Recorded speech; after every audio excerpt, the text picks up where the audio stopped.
पूरे जीवन भर की कमाई गंवा कर वो आदमी उस बच्ची को निकाल कर लाया। एक व्यक्ति यहाँ दिल्ली में रहता है जिसकी बच्ची, देखिए एक बाप इस बात के लिए अभिशप्त है कि वो स्वयं हिंदू है, अपने बाकी 3 बच्चों को निकाल लाया, लेकिन उसकी बेटी जिहादियों को पैदा कर रही है, उसके अपनी इच्छा के विरुद्ध में। ये कितना बड़ा श्राप उस बच्ची का पूरे मानव समाज को लगेगा सर। तो उस परिप्रेक्ष्य में बहुत हृदय से बहुत आभार मोदी जी का और इस सरकार का कि इन्होंने सीएए को लाए in spite of all the opposition. लेकिन जो सीएए के बाद में हुआ वो कल्पनातीत था। मैं जिहादी समाज को पढ़ा है मैंने, आप जैसे गुरुजनों से मैंने सीखा है कि ये लोग किस तरह बिहेव करते हैं, लेकिन I was also taken aback कि इस हद तक धृष्टता थी कि इन सताए हुए हिंदुओं सिखों की सहायता भी हम तुमको नहीं करने देंगे।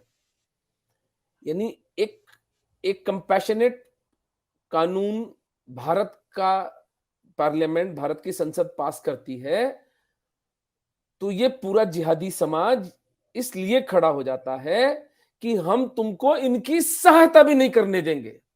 इस हद तक निकृष्टता, इस हद तक घटियापन।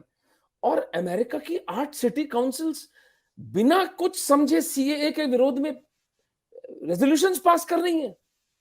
इनको लज्जा नहीं आई राजस्थान की असेंबली में बैठ करके? क्या बिगाड़ा है इन हिंदुओं ने तुम्हारा भाई? क्यों इनकी बच्चियां लुटे उनकी इज्जत है इस तरह से? क्यों उस मोहन सिंह सरदार की बच्ची को सार्वजनिक रूप से कलमा पढ़ाया जाए? इतने बेगैरत, इतने धर्महीन लोग हैं हम। क्या क्या बिगाड़ा है भाई इस दुनिया का हमने, जो हमारी ये दुर्दशा कर रखी है पाकिस्तान के अंदर?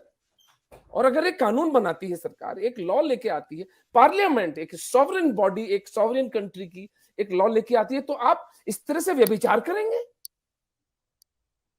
नहीं, उनको नहीं बचने देंगे। चाहते क्या हो यार हमसे? क्या कोई किसी गन्ने की मशीन में डाल दे हिंदुओं को, निकाल लो जूस इनका बेचारों का। मैं तो केवल धन्यवाद दे सकता हूं मोदी जी को, और जो इनका आप जुल्म आत्मबल कर था। रहे हैं, आप समझते नहीं हैं। अल्लाह की किताब को आप स्वीकार नहीं करके उसको अस्वीकार करके, ये सबसे बड़ा वो हमारा जुल्म है। पाप है।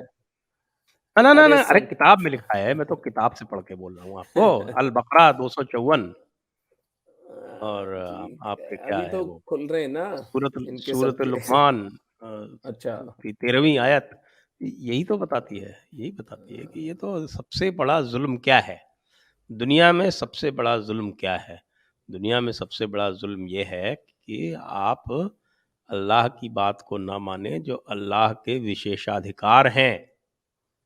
आप तो समझते हैं अल्लाह के विशेषाधिकार हैं, विशेष रूप से 3 विशेषाधिकार हैं अल्लाह के। अच्छा, अल्लाह के 3 विशेषाधिकार हैं। वो पहला ये कि he is the only one fit to be worshipped, that is his first right. और वाओ, दूसरा राइट ये है कि that he it is his right to have everyone as his slave, that is second right. और वाह, third right वाह। Is that he has the right to be feared. तो ये 3 राइट्स आप मानते नहीं है, तो ये आप जुल्म करते हैं ना। तो इस जुल्म का मतलब आप अल्लाह से जंग कर रहे हैं। और जब आप इस तरह की जंगें करेंगे तो फिर जो आपकी सज़ा है वो तो उसमें मुकम्मल की हुई है।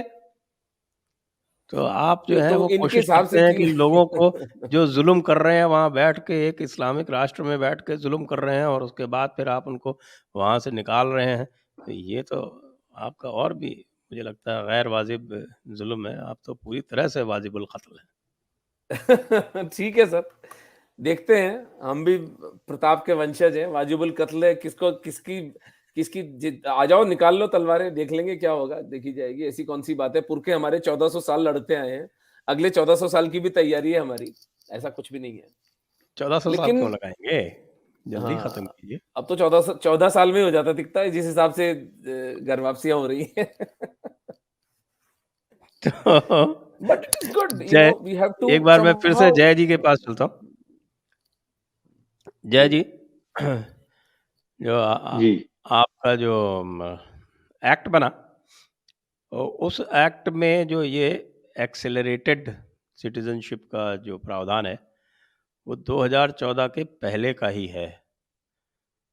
तो जी 2014 के जो बाद आएंगे, उनके लिए क्या प्रोसेस होगा?